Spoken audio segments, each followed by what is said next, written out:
दोस्तों, उत्तर प्रदेश राज्य के जनपद संभल में एक सेठ जी के पास 4 ईंट के भट्टे होते हैं। ईंट के भट्टों पर काम करने वालों की संख्या तकरीबन 400 से भी ज्यादा थी। इन मजदूरों में एक नौजवान लड़की होती है जिसका नाम सपना होता है। वह अपनी इंटर की पढ़ाई पूरी करके काम करने के लिए आती है। दोस्तों, वह लड़की जितनी खूबसूरत होती है उतनी ही ज्यादा होशियार और मेहनती भी थी। सभी मजदूर गांव से ही काम करने के लिए आते थे। सपना जब उनके साथ मिलकर काम करती थी तो वह उन सब में अलग ही नजर आती थी, क्योंकि वह बेहद खूबसूरत थी। एक दिन सेठ जी का लड़का बाहर शहर से आता है और भट्टे का मुआयना करने के लिए भट्टे पर पहुंचता है तो उसकी नजर उस लड़की पर पड़ती है और वह उसकी खूबसूरती का दीवाना हो जाता है और बस दिन रात उसी के ताक में लगा रहता है कि कहीं उससे कुछ बात करने का मौका मिले। जिस वजह से सपना के माँ बाप की फिक्र बढ़ जाती है, क्योंकि उन्हें अच्छे से मालूम था कि कुछ भी गलत हुआ तो इल्जाम उन्हीं के ऊपर आएगा, जिसका अंजाम बहुत भयानक होगा। और आखिरकार ऐसा ही होता है जिसका उन्हें डर था। दोस्तों, ये बहुत ही रोमांचक कहानी है, तो चलिए जानते हैं पूरी कहानी के बारे में। लेकिन कहानी में आगे बढ़ने से पहले आप सभी से निवेदन है कि आप इस वीडियो को एक लाइक करके हमारे चैनल को सब्सक्राइब कर लीजिए और कमेंट में अपना और अपने शहर का नाम अवश्य लिख दें, जिससे हम अगली वीडियो में आपके नाम ले सकें। दोस्तों, सेठ जी का नाम सेठ दीनानाथ होता है। इन 4 भट्टों से अलग उनके पास 300 बीघा की जमीन भी होती है। आसपास के क्षेत्र में उनका नाम और रुतबा था। उनके पास बहुत दौलत शौहरत थी। लोग उनकी बड़ी इज्जत किया करते थे। न के पास किसी चीज की कोई कमी नहीं थी। भगवान की कृपा से उनके 2 बच्चे भी थे, एक लड़का और एक लड़की। लड़की बधाइयों से एमबीबीएस की पढ़ाई कर रही थी और लड़का, जिसका नाम विजय प्रकाश होता है, वह इंजीनियरिंग में बीटेक की पढ़ाई कर रहा था। विजय प्रकाश बीटेक करने के बाद एक कंपनी में जॉब करने लगता है।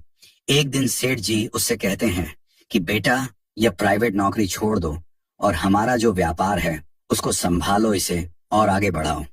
अब विजय प्रकाश अपने पिताजी के कहने पर अपनी जॉब छोड़ देता है और अपने घर वापस आकर उनका बिजनेस देखने लगता है और फिर भट्टे के पास बने अपने ऑफिस में बैठना शुरू कर देता है। एक दिन वह भट्टे पर ऐसे ही टहल रहा था, तभी उसका ध्यान एक लड़की की तरफ जाता है जो कि मिट्टी में पानी डालकर उसे फावड़े से उलट पलट रही थी। पसीना उसके बदन से पानी की तरह टपक रहा था, लेकिन वह फिर भी कड़ी मेहनत से अपने काम में लगी हुई थी। विजय प्रकाश उसको देखता है तो बस उसे देखता ही रह जाता है। लड़की का चेहरा पसीने से चांद की तरह चमक रहा था और हाथ पैरों में धूल मिट्टी लगी हुई थी। वह कोई और नहीं, सपना ही थी। जैसे ही सपना विजय प्रकाश को देखती है तो वह मिट्टी से बाहर निकलकर पास ही पड़े दुपट्टे को उठाकर अपने सर पर ओढ़ लेती है। कुछ देर सपना को देखने के बाद विजय प्रकाश वहां से वापस चला जाता है। अब अगली सुबह वो फिर से वहां जाता है। सपना वहीं मिट्टी का काम कर रही थी।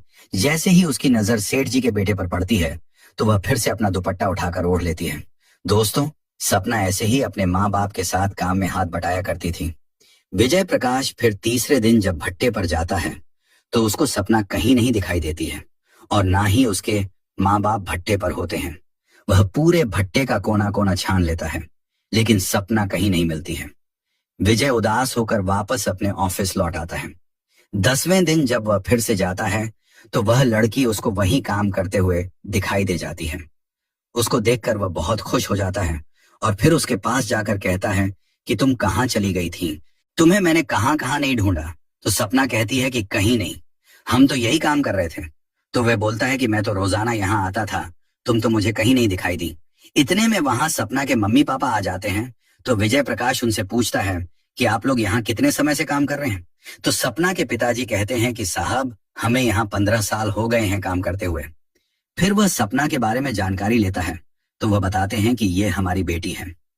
तो विजय प्रकाश कहता है कि बहुत ही मेहनती है आपकी बेटी, बहुत ही लगन से अपना पूरा काम करती है। तो उसके माँ बाप बोलते हैं कि हाँ साहब, बहुत काम करती है, बहुत मेहनती है हमारी बेटी। तो विजय कहता है कि आपकी लड़की तो बहुत बढ़िया है। तो दोस्तों, इतना सुनने के बाद सपना विजय को थैंक यू बोलती है। जब सपना के मम्मी पापा ये सुनते हैं तो उनको बहुत गर्व महसूस होता है और वह बोलते हैं कि साहब, हमारी बेटियां पढ़ी लिखी भी हैं। बचपन से ये अपनी नानी के यहाँ रहती थी। जब इसकी नानी की मृत्यु हो गई तो हमने इसे वापस बुला लिया। अब ये हमारे साथ यहीं रहती है और बस 1-2 साल में इसकी शादी कर देंगे, फिर अपने ससुराल में चली जाएगी। अब विजय सपना से पूछता है कि कौन से सब्जेक्ट से तुमने अपनी इंटर पास किया है। तो सपना बोलती है कि मैंने साइंस मैथ से पढ़ाई की है। इतना सुनने के बाद विजय हैरान रह जाता है और कहता है कि मैथ तो बड़ा मुश्किल और कठोर सब्जेक्ट है। तो सपना बोलती है कि मुश्किल नहीं, ये मेरा पसंदीदा सब्जेक्ट है। दोस्तों, जब उसने अपना पसंदीदा सब्जेक्ट बताया तो विजय अचंभे में पड़ जाता है और वो उससे बहुत ज्यादा इंप्रेस हो जाता है। फिर वह बोलता है कि क्या तुम इस ईंट का क्षेत्रफल निकाल सकती हो।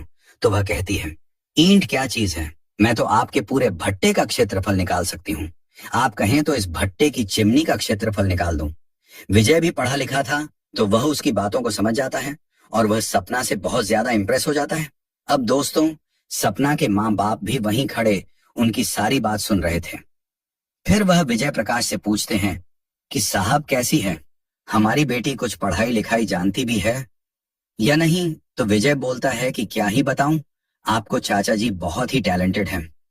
आपकी लड़की आपकी समझ में शायद नहीं आएगा, ये इतनी पढ़ी लिखी और होशियार है, सचमुच में यह बहुत अद्भुत है। इतना कहकर वो वहां से चला जाता है। फिर वह रोजाना उसके पास आता है और घंटों उससे ऐसे ही बातें करता है।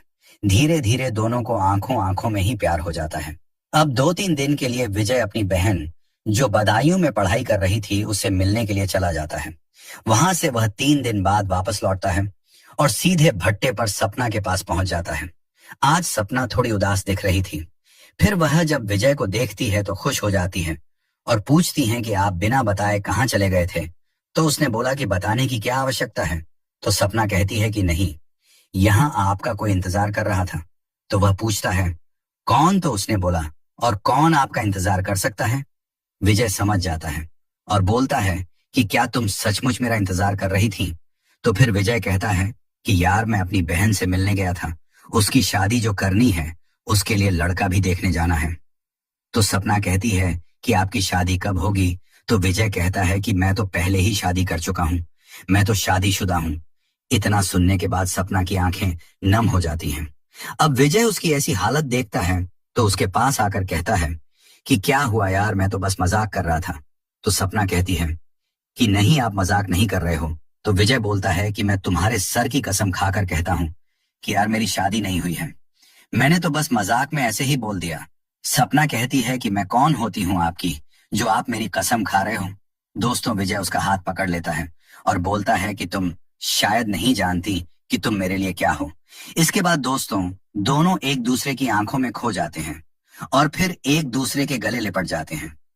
अब इन दोनों को किसी बात की कोई फिक्र नहीं रहती कि यह कहाँ खड़े हैं। तभी वह दोनों सपना की माँ को अपनी तरफ आते देखते हैं।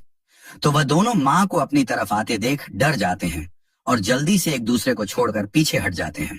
सपना की माँ आती है और विजय से कहती है कि साहब आप यहाँ क्यों आए हो, तेज धूप हो रही है, आपको ऐसे धूप में मजदूरों के साथ रहना ठीक नहीं है, आप अपने ऑफिस में जाकर बैठ जाइए।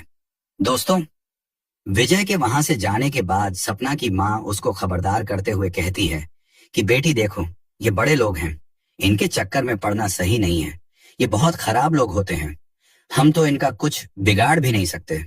अगर सेठ जी को इन सब बातों के बारे में भनक भी लग गई तो वह हम तीनों को जिंदा भट्टे में जलवा देंगे, किसी को कानों कान खबर भी नहीं होगी।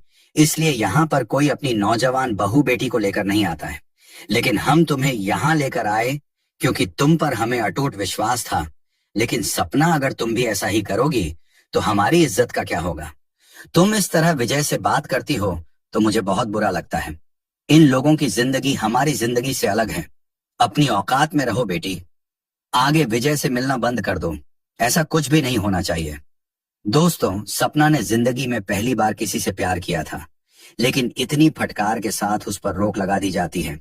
लेकिन उधर विजय का हौसला अब और भी ज्यादा बढ़ गया था। वह अपनी गाड़ी से बाजार जाता है और सपना के लिए नए नए गिफ्ट और कपड़े खरीदता है, उनको एक सूटकेस में रखता है। फिर अगली सुबह सपना के सामने पहुंच जाता है। सपना आज कुछ उदास थी, वो उससे बात करने की कोशिश करता है, लेकिन सपना उसकी किसी बात का भी जवाब नहीं देती है। फिर वह कहता है कि क्या बात है, कल जो हमारे बीच हुआ उसको लेकर कहीं तुम नाराज तो नहीं हो, ये देखो हम तुम्हारे लिए कुछ तोहफा लाए हैं।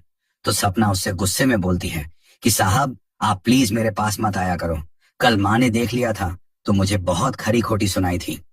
अगर आपके पिताजी को इसके बारे में पता चल गया तो वो हम सबको जान से मार देंगे। आपको तो कोई कुछ नहीं कहेगा, तो प्लीज आपसे हाथ जोड़कर विनती करती हूँ, आप मेरा पीछा छोड़ दीजिए और मुझसे बात करना बंद कर दीजिए। आपको यहाँ मेरे पास आने की जरूरत नहीं है। सपना की माँ भी वहां आ जाती है और हाथ जोड़कर कहती है कि साहब, हम गरीब आदमी हैं, आप हमारे पेट पर लात मत मारिए। पिछले 15 सालों से यहीं पर मेहनत मजदूरी करके अपना जीवन बिता रहे हैं। अगर बड़े मालिक को पता चल गया तो वह हमारी खाल खिंचवा देंगे। वह यह नहीं सुनेंगे कि गलती किसकी है। तो साहब, आप मेहरबानी करके हमारी बेटी का पीछा छोड़ दीजिए। हम गरीब आदमी हैं, हमारा कोई और दूसरा सहारा नहीं है, और आपके लिए तो पूरी दुनिया पड़ी है। आपसे बार बार यही विनती करती हूँ कि जो कल आपने मेरी बच्ची के साथ किया वह अब दोबारा कभी मत करना। फिर वह रोने लगती है। इतना सब सुनकर विजय प्रकाश वहां से निराश होकर अपने ऑफिस लौट आता है और फिर सपना भी फूट फूट कर रोने लगती है, क्योंकि आज उसके प्यार का अंत हो चुका था। शाम को विजय अपने मम्मी पापा के साथ बैठकर खाना खा रहा था। तभी वह उनसे कहता है कि पापा, मुझे शादी करनी है। तो उसके पिताजी हंसते हुए कहते हैं कि बेटा, कर ले शादी, मैं कब तुझे मना कर रहा हूं। तो विजय प्रकाश कहता है कि नहीं पापा, मैं मजाक नहीं कर रहा, मुझे शादी करनी ही है। तो दीनानाथ जी कहते हैं कि तो बेटा, हम भी मजाक नहीं कर रहे हैं, ये बताओ कोई लड़की पसंद कर ली है क्या तुमने। तो इस पर वह शर्माते हुए कहता है कि हाँ पापा, मुझे एक लड़की बहुत पसंद है, लेकिन वह गरीब परिवार से है। तो दीनानाथ जी कहते हैं कि देखो बेटा, अमीरी गरीबी तो कोई बात नहीं है, बस लड़की अच्छी होनी चाहिए, और वैसे भी हमारे पास भगवान का दिया हुआ सब कुछ है, हमें किसी चीज की कोई कमी नहीं है जो हम किसी से दहेज की मांग करेंगे। तो विजय बोलता है कि पिताजी, वह लड़की थोड़ा कम पढ़ी लिखी और गरीब भी है। तो दीनानाथ जी कहते हैं कि बेटा, हमने तुझे पढ़ा लिखा कर इंजीनियर बनाया, वो इसलिए नहीं कि तुम किसी अनपढ़ लड़की से शादी कर लो। तो विजय कहता है कि पिताजी, बिल्कुल अंगूठा टेक नहीं है, वह इंटर पास है और जितना पढ़ी हुई है उससे कई गुना उसको नॉलेज है, बहुत टैलेंटेड लड़की है। तो दीनानाथ जी कहते हैं कि अच्छा बेटा, और कोई भी ऐसी खास बात हो उसमें तो बता दे, और वह हंसने लगते हैं। विजय फिर बताता है कि पापा, वो लड़की यही हमारे ईंट के भट्टे पर काम करती है। यह बात सुनकर सेठ दीनानाथ जी चौंक जाते हैं और तुरंत खड़े होकर बोलते हैं कि ये कैसी बेहुदा बातें कर रहे हो, तुम कौन से भट्टे पर काम करती है। विजय बोला कि जहां मैं ऑफिस में बैठता हूँ उसी भट्टे पर। अच्छा, क्या नाम है उस लड़की का। तो विजय बताता है कि पापा, उसका नाम सपना है। उसका। तो दीनानाथ जी कहते हैं कि अच्छा, सपना जो देवीदास की बेटी है। तो विजय बोलता है कि पापा, नाम तो नहीं जानता मैं उसके माँ बाप का, पर वह अपने माँ बाप के साथ ही वहां काम करती है। अब दीनानाथ जी अपने मुंशी को फोन लगाकर बोलते हैं कि तुरंत भट्टे पर जाओ और देवीदास की पत्नी, उसकी बेटी, तीनों को मेरे घर तत्काल लेकर पहुंचो। दोस्तों, घर में बवाल खड़ा हो जाता है। विजय की माँ कहती है कि मैं तो शुरू से ही मना करती थी कि इसे भट्टे पर मत भेजो, अब किसी ने इसे जादू टोना कर दिया है। अब बताओ, बोल रहा है कि भट्टे वाली से शादी करेगा। इसकी अक्ल पर पत्थर पड़ गया है। इसको हमने शहर भेजा पढ़ने के लिए, वहां इसे कोई लड़की पसंद नहीं आई, और यहाँ भट्टे पर मजदूरी करने वाली से शादी रचाएगा। अब दीनानाथ जी भी गुस्से में बोलते हैं कि अरे भाग्यवान, अब बस भी करो, कुछ देर शांत हो जाओ, मुझे सोचने दो। अब मुंशी भट्टे पर पहुंचता है और उससे बोलता है कि आप सभी को सेठ जी ने घर पर बुलाया है, मेरे साथ आप सेठ जी के घर पर चलो। अब वह समझ जाते हैं कि वही हुआ जिसका हमें डर था। सपना की माँ मुंशी के पैरों में गिर जाती है और रोते हुए कहती है कि मुंशी जी, हमारी बेटी को बचा लीजिए, इसमें उसकी कोई गलती नहीं है। तो मुंशी जी कुछ समझ नहीं पाते और वह बोलते हैं कि क्या बात है, मुझे तो कुछ मालूम ही नहीं। फिर वह मुंशी को सारा मामला बताते हैं और कहते हैं कि सपना की इसमें कोई गलती नहीं है, छोटे मालिक खुद ही रोजाना इसके पास आते थे। अब पता नहीं किसने सेठ जी को यह बता दिया, अब हमारा क्या होगा। वो मुंशी से कहती है, अब आप हम लोगों को किसी तरह से बचा लीजिए, हमें यहाँ से निकाल दीजिए, हम लोग यह गांव छोड़कर कहीं दूर चले जाएंगे। मुंशी कहता है कि अरे यार, तुम लोग सिर्फ अपने बारे में सोच रहे हो, सोचो मेरा क्या होगा। सेठ जी ने भी मुझे छोटे मालिक की देख रेख के लिए बोला था, मेरी नाक के नीचे यह सब इतना बड़ा कांड हो गया। अब बस वहीं चलो, जो होगा देखा जाएगा, मैं भी तो तुम्हारे साथ ही हूँ, अगर जो भी सजा मिलेगी तो वह मुझे भी तो मिलेगी। दोस्तों, अब ये चारों लोग रात के 10 बजे सेठ जी की कोठी पर पहुंचते हैं। सेठ जी के सामने पहुंचते ही सपना की माँ सेठ जी के पैरों को पकड़ लेती है और बोलती है कि मालिक, मेरी बेटी की कोई गलती नहीं है। दीनानाथ जी सपना के पिता की तरफ देखते हुए बोलते हैं कि यार देवीदास, जरा अपनी पत्नी को तो उठाओ और चुप रहो। सभी लोग फिर वह सपना से कहते हैं, बेटा तुम यहाँ आओ और ये बताओ कि तुम इससे प्रेम करती हो या यह तुमसे प्रेम करता है। बताओ सजा किसको देनी चाहिए। तो इस पर सपना बोल पड़ती है कि इसमें इनका कोई दोष नहीं है, सारी गलती मेरी ही है। अब उधर विजय कहता है कि नहीं पिताजी, ये झूठ कह रही है, गलती मेरी ही है। मैं ही इसके पास जाता था और बातचीत किया करता था।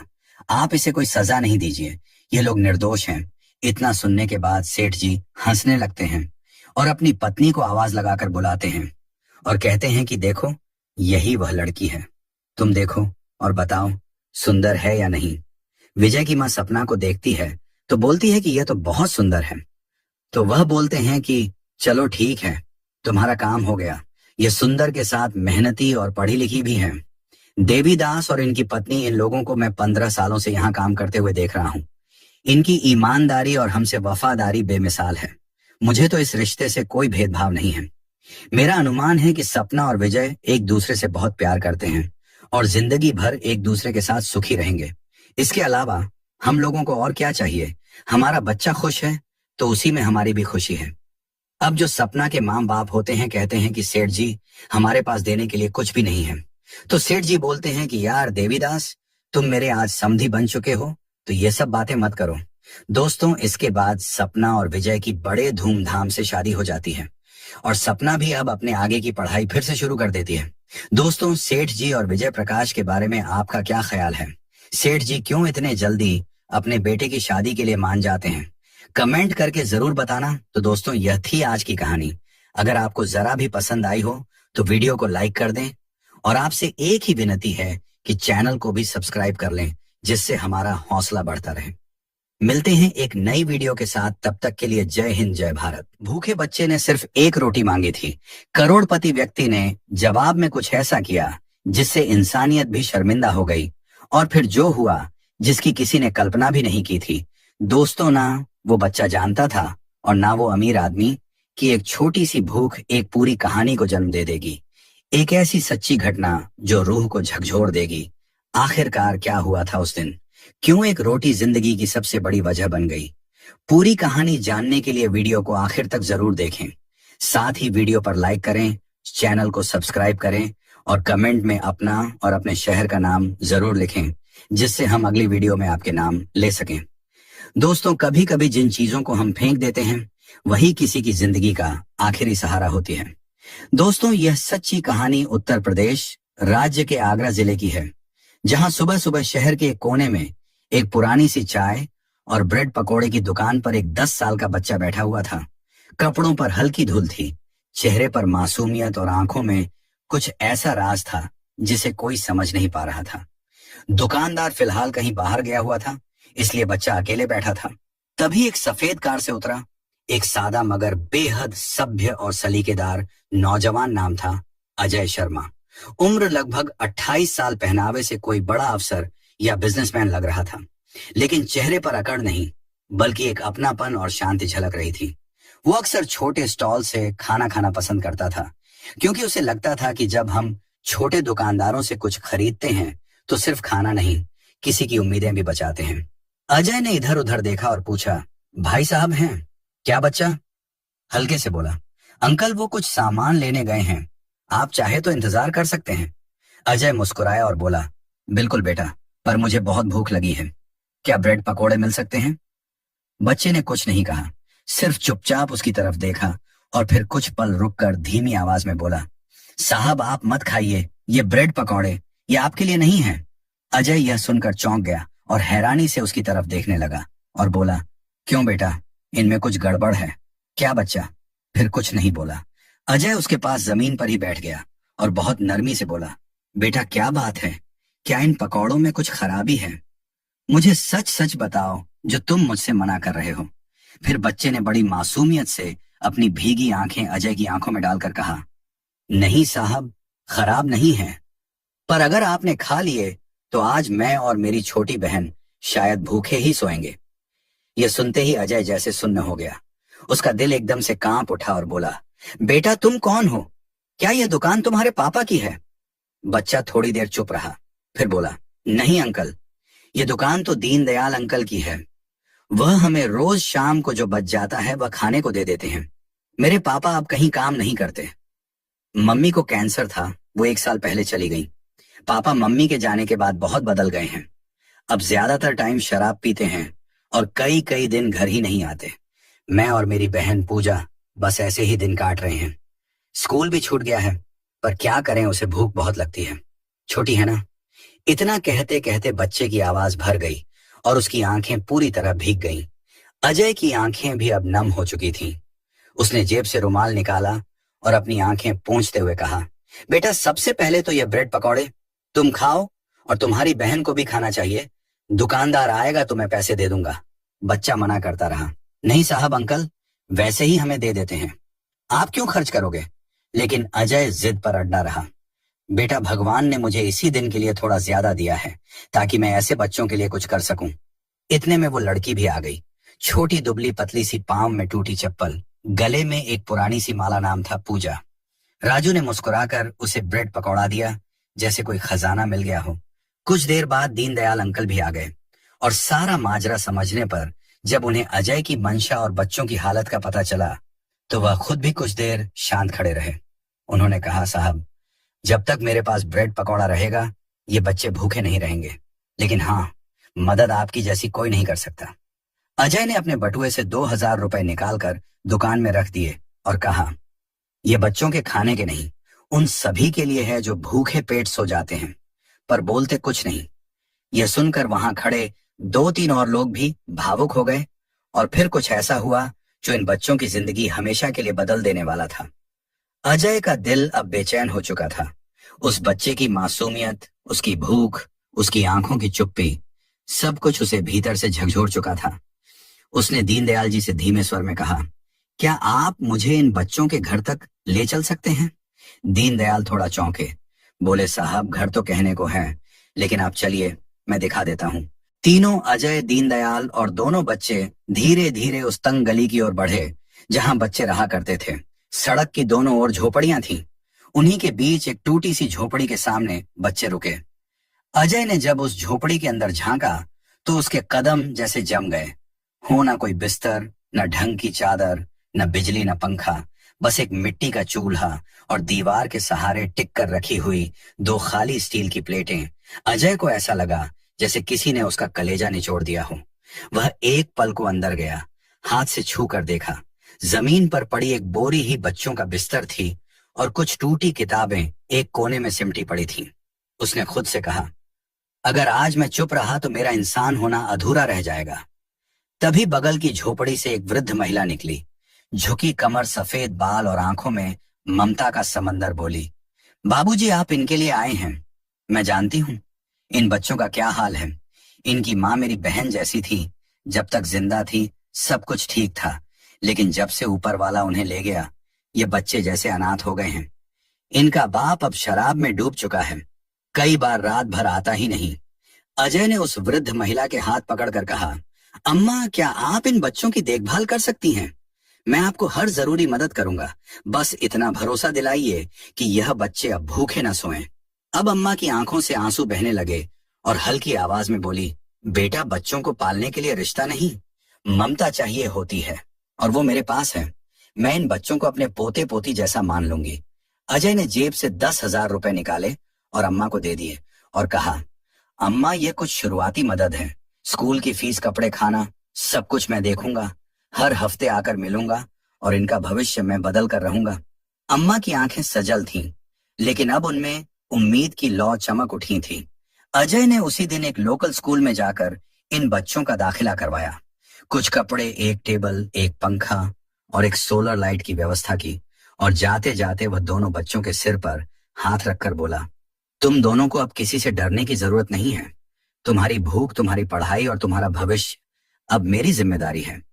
बच्चे उसे जाते हुए देख रहे थे और पूजा धीमे से बोली, भैया वो फरिश्ते कैसे होते हैं।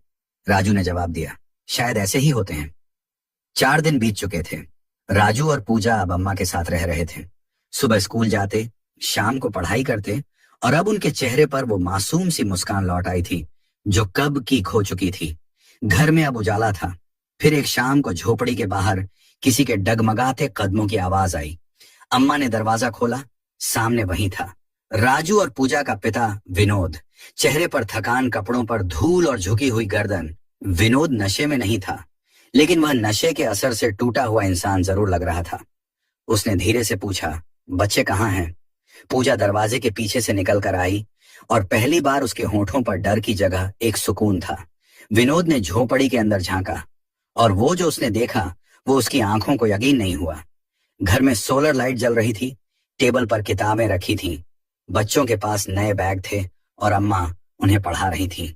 उसकी आंखें भर आईं, उसके गालों पर आंसू बहने लगे और वो वहीं जमीन पर बैठ गया और बोला, ये सब कैसे हुआ? अम्मा धीरे से बोली, एक फरिश्ता आया था बेटा, तुम्हारे बच्चों को भगवान ने किसी नेक दिल इंसान से मिला दिया। विनोद कुछ नहीं बोला, बस आंखें मूंद ली, फिर कांपती आवाज में बोला, मैंने बहुत बड़ी गलती की है अम्मा।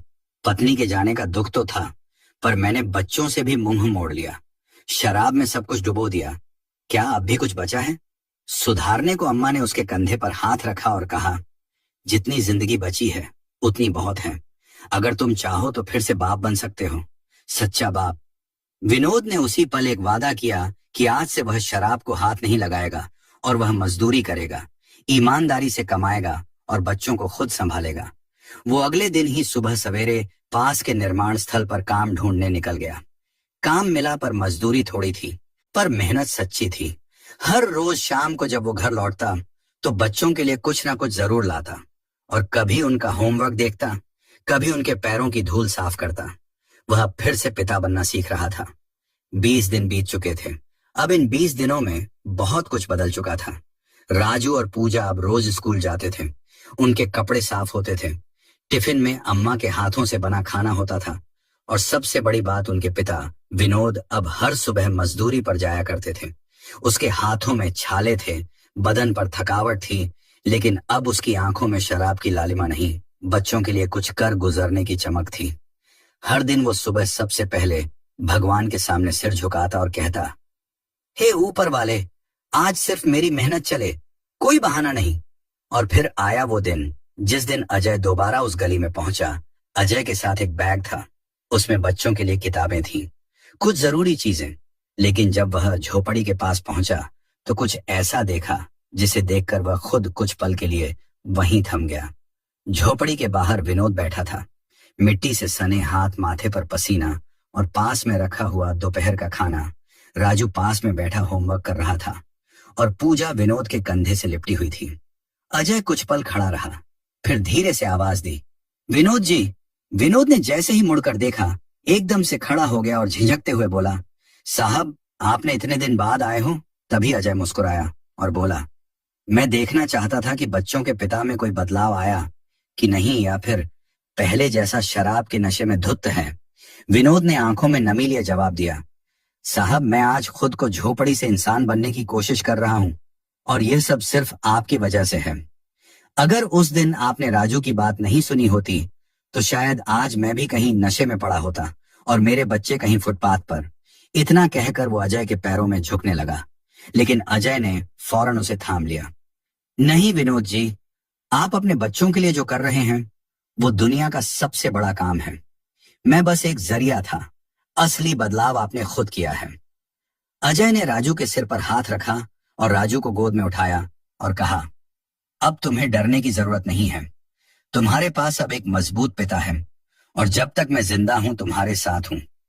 उस दिन पहली बार विनोद खुलकर मुस्कुराया और उस मुस्कान में पछतावा नहीं, आत्मसम्मान था।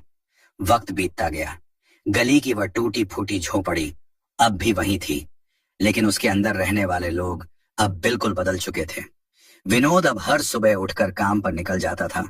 वो थकता था, लेकिन उस थकान में भी उसे अपने बच्चों के सपनों की चमक दिखाई देती थी। पूजा स्कूल में तेजी से आगे बढ़ रही थी और राजू अब इंटर कॉलेज में पहुंच चुका था। सिर्फ पढ़ाई ही नहीं, अब उसकी आंखों में एक सपना भी था। मैं बड़ा होकर उन बच्चों के लिए काम करूंगा जो कभी किसी को कह नहीं पाते कि उन्हें भूख लगी है। इसी दौरान कॉलेज में एक फेयरवेल पार्टी रखी गई। हर विद्यार्थी को मंच पर आकर अपनी जिंदगी की एक कहानी साझा करनी थी। जब राजू का नाम पुकारा गया तो पूरा हॉल शांत हो गया।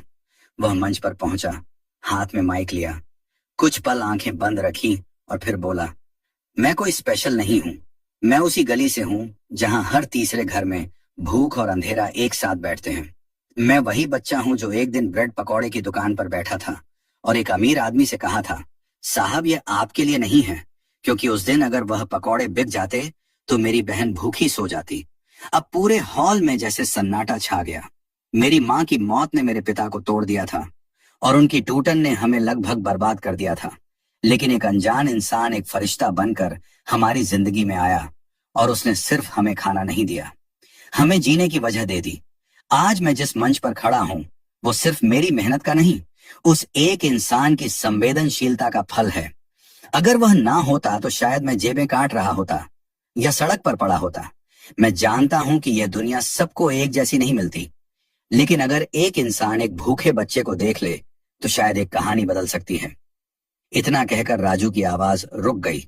भीगी आंखों से उसने कहा, धन्यवाद उस फरिश्ते को और मेरी अम्मा को जिन्होंने मुझे कभी गिरने नहीं दिया। पूरा हॉल तालियों से गूंज उठा और उस भीड़ में कहीं पीछे खड़ा एक शख्स, अजय शर्मा, अपनी आंखों से आंसू पोंछ रहा था। दोस्तों, गरीबी सिर्फ पैसों की नहीं होती, कभी कभी वह हालात की, मजबूरी की और समाज की आंख मूंद लेने वाली बेरुखी की भी होती है। और अगर इस दुनिया में कोई सच्चा फरिश्ता है तो वह वो इंसान होता है जो भूखे को खाना, बेसहारे को सहारा और टूटे हुए दिल को फिर से जीने का हौसला देता है। अब एक सवाल आप सभी से, अगर आप अजय की जगह होते तो क्या करते? क्या आप भी किसी अनजाने मासूम की तकलीफ को महसूस कर पाते? क्या आप भी आगे बढ़कर किसी की जिंदगी बदलने की हिम्मत दिखा पाते, या फिर आप भी दुनिया की तरफ सब देखकर भी अनदेखा कर देते? कमेंट करके जरूर बताइए। आपका जवाब शायद किसी और के अंदर सोई इंसानियत को जगा दे। और हाँ, अगर यह कहानी आपके दिल तक पहुंची हो तो वीडियो को लाइक करें, फॉलो करें। मिलते हैं अगली बार नई कहानी के साथ। जय हिंद, जय भारत।